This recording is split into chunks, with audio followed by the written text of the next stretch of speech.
Hello friend, I am Supriya. Today chapter is ancient history. Ancient history का अगर बात करें तो ये वीडियो मैं बिगनिंग से बना रही हूँ। अगर बर्थ ऑफ जीसस की बात करें तो इसे अगर जीरो मानते हैं तो इसे एक इंटीजर की तरह समझ सकते हैं। जैसे इंटीजर में ये साइड होता है जो पॉजिटिव होता है, ये साइड होता है जो नेगेटिव होता है। चलिए आइए समझते हैं। अगर हम लोग बात करें 1192 को तो यहाँ पे पृथ्वीराज चौहान थे। और अगर बात करें 1469 तो यहाँ पे गुरु नानक देव थे। ये हमारे पुराना हो गए इनके कंपेयर में, क्योंकि लेटेस्ट साल यहाँ पे असेंडिंग ऑर्डर में बढ़ रहा है। अगर हम बात करें गुरु नानक देव और इस कोरोना टाइम जैसे 2020 पैंडमिक के बारे में, तो 2020 पैंडमिक हमारे लिए रिसेंटली न्यूज हो गया, वो हमारे रिसेंट में आ जाता है, लेकिन ये पुराना हो गया। ऐसे ही ये असेंडिंग ऑर्डर में बढ़ता है। इसके अपोजिट हम लोग यहाँ पे समझते हैं। जैसे अशोका के बारे में बात करते हैं तो वो 268 में आए थे, और बुद्धा के बारे में बात करते तो वो 563 में आए थे। तो अशोका यहाँ पे हम बुद्धा से पीछे आए थे, मतलब बुद्धा पहले मतलब ये पहले आए थे, ये पीछे आए थे। अगर हम बात करें इंडस वैली सिविलाइजेशन के बारे में तो इंडस वैली सिविलाइजेशन बहुत पुराना है, इससे लेटेस्ट है ये अशोका, ये सब। तो ये हो गया। और कुछ इंपॉर्टेंट क्वेश्चन है जैसे ओरिजिन ऑफ अर्थ, तो 4.8 ईयर्स एगो था अर्थ का ओरिजिन हुआ था। ये कोई सटीक आंसर नहीं है, लेकिन बिग बैंग थ्योरी के अनुसार बहुत सारे साइंटिस्ट हमारे यही कॉन्सेप्ट दिए हैं बिग बैंग थ्योरी के according. Origin of life on the earth 3.5 million year ago था कि अर्थ पे ओरिजिन हुआ। जो सब लोग हम लोग जैसे कि जानते हैं कि origin of earth direct human beings नहीं आ गया अर्थ पे, पहले यूनिसेलुलर बैक्टीरिया अर्थ पे आया, वो अपना प्रोसेसिंग किया, फिर फंजाई आया अर्थ पे, ऐसे ऐसे करके फिर ह्यूमन बींग्स आए। तो ह्यूमन बींग्स जो आज के फॉर्म में ह्यूमन बींग्स है वो नहीं आए थे, वो आदि मानव आए थे ह्यूमन बींग्स में। Start of human life on earth is 42 lakh earth year ago. मतलब ह्यूमन बींग्स का लाइफ 42 लाख साल पहले हुआ था अर्थ सरफेस पे, जो आदि मानव के रूप में थे। और फादर ऑफ हिस्ट्री हेरोडोटस को कहा जाता है। यही बहुत सारा कॉन्सेप्ट दिए हेरोडोटस जो हुए। और सोर्सेस ऑफ इंडियन हिस्ट्री हम लोग कैसे पता करें कि ये इंडियन हिस्ट्री के अंतर्गत आता है? कौन से लिटरेरी सोर्स, कौन से क्या सोर्स है जिसके कारण पता चलता है कि हमें क्या पढ़ना है क्या नहीं पढ़ना। तो इंडियन हिस्ट्री को दो भाग में बांटा गया है, लिटरेरी सोर्स और आर्कोलॉजिकल सोर्स। लिटरेरी सोर्स का सिंपल सा कॉन्सेप्ट है, जो भी इंस्क्रिप्शन के फॉर्म में मिलता है, जो भी मतलब रिटन फॉर्म में लिखता है। जैसे हम लोग इंडस वैली सिविलाइजेशन का अगर बात करते हैं तो कुछ ना कुछ इनक्रिप्टेड होता है, वॉल पे होता है, स्टोन्स पे होता है, कुछ इमोजी बनाया हुआ होता है। तो वो हम लोग लिटरेरी सोर्स के एग्जाम्पल ले सकते हैं। आर्कोलॉजिकल सोर्स के हम लोग बात करें तो फिर जो भी हम लोग को खुदाई करके मिलता है, जैसे पूरा इंडस वैली सिविलाइजेशन का जो भी बिल्डिंग है वो खुदाई करके हम लोग को मिल गया, जिसका मेजर पोर्शन पाकिस्तान में है, पाकिस्तान के लाहौर में है। लेकिन इंडिया में भी कुछ पोर्शन है इसका, लेकिन बहुत कम पोर्शन है। जैसे इंडस वैली सिविलाइजेशन का बात करें तो मोहनजोदाड़ो नाम का एक प्लेस है, वो अभी पाकिस्तान में पाया जाता है। और वहाँ पे मतलब जो भी सिटी था ना वो बहुत सिविलाइज्ड था। आज के डेट के हिसाब से भी वो ज़्यादा मॉडर्न था उस टाइम के अकॉर्डिंग। तो चलिए वो सब हम फर्दर वीडियो में बात करेंगे। अभी इवोल्यूशन ऑफ ह्यूमन बींग्स का कैसे इवोल्यूशन हुआ। तो ह्यूमन बींग्स पहले हम लोग सब जानते हैं कि मंकी के फॉर्म में थे, पूँछ लगा हुआ रहता था। ये मैं ड्राइंग मेरा थोड़ा इसमें अच्छा नहीं है तो आप लोग मैनेज कर लेना। तो मंकी उनकी पहले रहता था, उसमें पूँछ लगा हुआ रहता था, फिर धीरे धीरे इम्प्रूवमेंट आया, पूँछ हटा, फिर थोड़ा स्ट्रेट हुआ। फिर 3 एज में बांटा गया है इंडियन हिस्ट्री को, palaeolithic age, mesolithic age, neolithic as.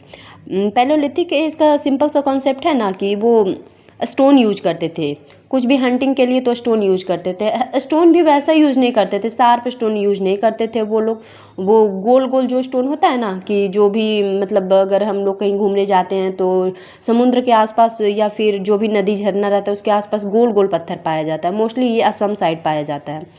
तो ये गोल गोल पत्थर यूज करते थे हंटिंग के लिए, जिससे बहुत प्रॉब्लम भी होता था। ये भी एक रीज़न है कि पैलेयोलिथिक एज है ना वो बहुत दिन तक चला था, मतलब बहुत सारे साल तक चला था। लेकिन मेसोलिथिक एज में इनके पास थोड़ा थोड़ा दिमाग आया, ये ज्योमेट्री शेप वाले चीज़ को यूज करने लगे, जैसे ट्रायंगल, ट्रेपीजियम, ये इस टाइप का जो पत्थर होता था ना नुकीला टाइप, उस टाइप का यूज करने लगे मेसोलिथिक एज में। न्यूलिथिक में एज में तो ये मॉडर्न हो गया, अपना कपड़ा से अपना मतलब बदन भी ढकने लगे और फिर शार्प टूल यूज करने लगे, छोटे छोटे जानवरों को मारने लगे, क्योंकि बड़ा जानवर मारने में इन्हें प्रॉब्लम होता था। और ये है आज के डेट का ह्यूमन जो फुल्ली सिविलाइज्ड है। और आगे अगर हम लोग बात करते हैं तो आगे रोबोट भी बन सकता है, हमारे जो भी होंगे फ्यूचर में वो रोबोट भी बना सकते हैं। तो चलिए आगे बात करते हैं। पैलोलिथिक एज के बारे में हम लोग डिटेल में बात करते हैं। तो ये एज चला 5 लाख टू 10,000 BC। इसका कहने का मतलब है कि ये एज बहुत लंबा चला, क्योंकि यहाँ पास लोगों के पास दिमाग बहुत कम था, उन्हें कोई कॉन्सेप्ट नहीं था कोई भी चीज़ के, बस उन्हें मालूम था हमें खाना है और ज़िंदा रहना, सर्वाइवल के लिए बस ये लोग रहते थे। तो ये एज को आइस एज भी कहा जाता है, क्योंकि यहाँ पे टेम्परेचर बहुत कोल्ड था, बहुत कोल्ड था। और ये एक तरह के नोमैड्स होते थे। नोमैड्स कहने का मतलब है कि उनका कोई फैमिली नहीं होता था, कोई वैसा लाइफ नहीं होता था, तो उन्हें अगर ठंड लगती थी तो यहाँ से उठ के वहाँ चले जाते थे, क्योंकि उनमें कोऑर्डिनेशन भी नहीं होता था, वो एक जगह पे नहीं रहते थे, एक यहाँ रहता था वो वहाँ रहता था, मतलब इधर उधर नोमैड्स की तरह घूमते रहते थे। और जैसा कि मैं बताई कि ये सिर्फ अपने सर्वाइवल के लिए ज़िंदा रहते थे, इनके पास बहुत दिमाग नहीं होता था। और पैलियोलिथिक एज को भी 2 भाग में बांटा गया है, lower palaeolithic age, upper palaeolithic age. Lower palaeolithic age में जो भी थे ना, उनके पास दिमाग थोड़ा भी नहीं था, मतलब वो सिर्फ मोटा मोटी अपना खाना का जुगाड़ करते थे और खाते थे बस, और कुछ नहीं करना रहता था इनको। और अपर पैलियोलिथिक में इन्हें थोड़ा थोड़ा दिमाग आने लगा था। ये सूखे हुए पत्ते से अपना बॉडी ढकते थे कभी कभी, और फिर जो भी वो हंटिंग करते थे उसका जो स्किन होता था, जो भी एनिमल का स्किन होता था, उससे अपना बॉडी ढकना चाहते थे, क्योंकि इनके पास दिमाग आया था कि हमारा बॉडी ऐसे खुला नहीं रहना चाहिए। और इसमें पैलियोलिथिक में एज में जो मेन टूल्स है वो हैंड एक्स है, क्लैप्स है, चॉपर है, मतलब कहने का मतलब है सब कुछ पत्थर का होता था उस टाइम। तो आयरन का इन्वेंशन तो बहुत बाद में हुआ, उस टाइम वुड का भी इन्वेंशन नहीं हुआ था पैलियोलिथिक एज में।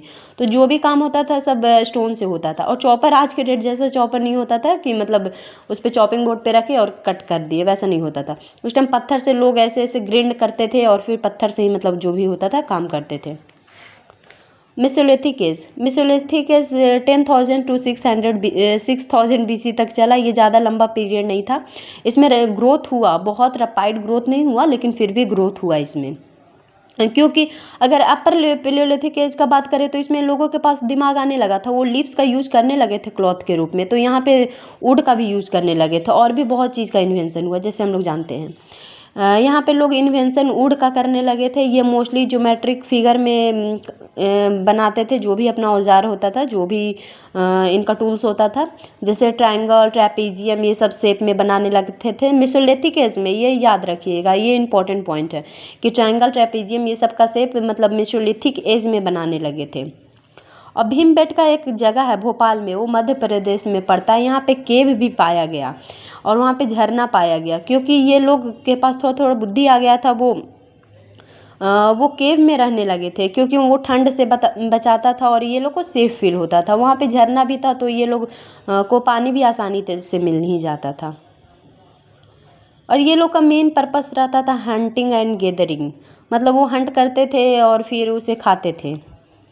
और ये अब लेकिन ये इसमें एक चेंज आया कि वो पहले बड़े पैलियोलिथिक एज में वो बड़े एनिमल को शिकार करते थे, लेकिन इसमें छोटे एनिमल का शिकार करने लगे। इनसे इनका कैपेसिटी भी इससे इनका एनर्जी भी सेव होता था, और फिर स्मॉलर एनिमल को खाने लगे, जैसे मछली को खाने लगे। ये सब का इनके पास बुद्धि आ गया था।